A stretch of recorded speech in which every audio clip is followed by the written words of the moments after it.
Essentially, what happened in Khan Younis is that we finished what we needed to get done there. So we've moved back our troops. There's no reason to keep troops there when we've already achieved the mission at hand. I think a lot is being read into this, but people forget that Israel is a tiny, tiny country. I could get in the car now from Jerusalem and be at the border of Gaza within about an hour. So there's no issue if we wanted to move forward on Rafah or anywhere else to move in large amounts of troops or to attack with a smaller amount of troops. In general, we don't like to focus too much attention on where our troops are because we're concerned about their safety, and ultimately we want them to come home safe and sound. But this is of no major significance. I think it was just yesterday, my prime minister said that not only do we have to go into Rafah, because that's where the last 4 Hamas battalions reside, and we need to take them out. But he says there's a date. He says he's not disclosing that date, but that is fairly imminent, and there is a date, and we will go in to Rafah and we will finish the job. It would be like turning to Winston Churchill during the Second World War and saying, good progress on Normandy, making good headway in Nazi Germany, but just stop at Berlin. No, we know that the leadership and the power base are in Rafah. And let me remind you that there's still 133 hostages somewhere in Gaza. We can leave no stone unturned. We need to bring home the 133 hostages, and we need to destroy Hamas and ensure that Gaza never poses a threat to us again. Those are the war aims, and that's exactly what we'll do. אנחנו נשלים את החיסול של גדודי החמאס, כולל ברפיח. אין שום כוח בעולם שיעצור אותנו. יש הרבה כוחות שמנסים לעשות זאת, אבל זה לא יעזור, משום שהאויב הזה, אחרי מה שהוא עשה, לא יעשה את זה יותר. הוא גם לא יהיה. אחרי שעושים דבר כזה, למדינה שלנו לא יעשו יותר.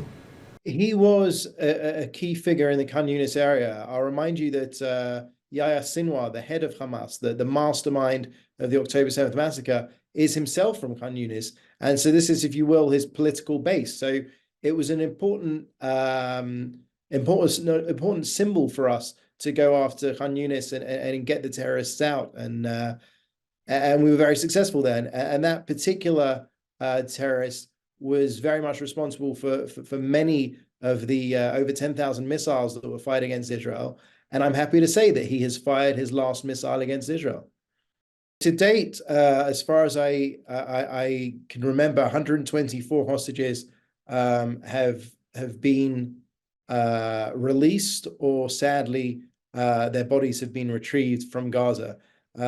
Just in the past week, we retrieved one body of a 47-year-old Israeli man who was taken forcefully from his home on October 7th, who we know was alive.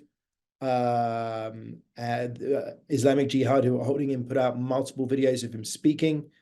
And we believe that he was killed in captivity in January and then buried. And we had the intelligence as to where he was buried and managed to retrieve his body, which is awful. But at the same time, it lets the family grieve.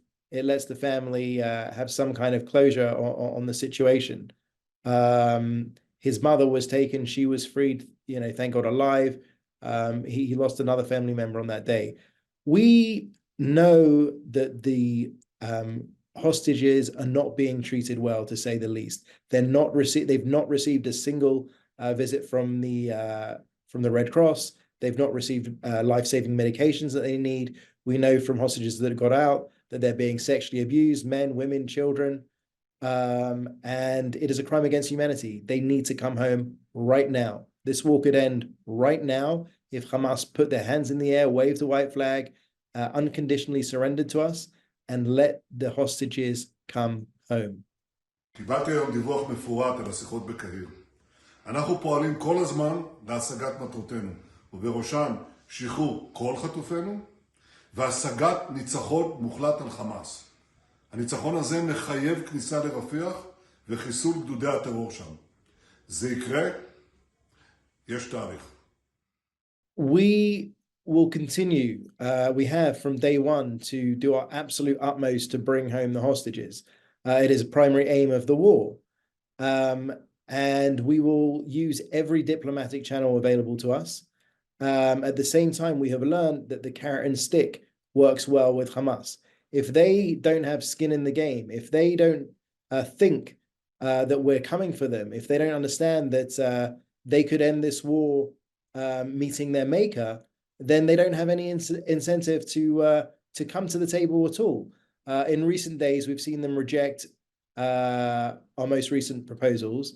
They both said that they've rejected it and they're also looking into it. So, I mean, we know that we will have to keep up the military pressure against them and use all of the diplomatic channels to do our utmost to ensure the speedy, if not immediate, release of the hostages. It's a crime against humanity, and they need to be home with their families.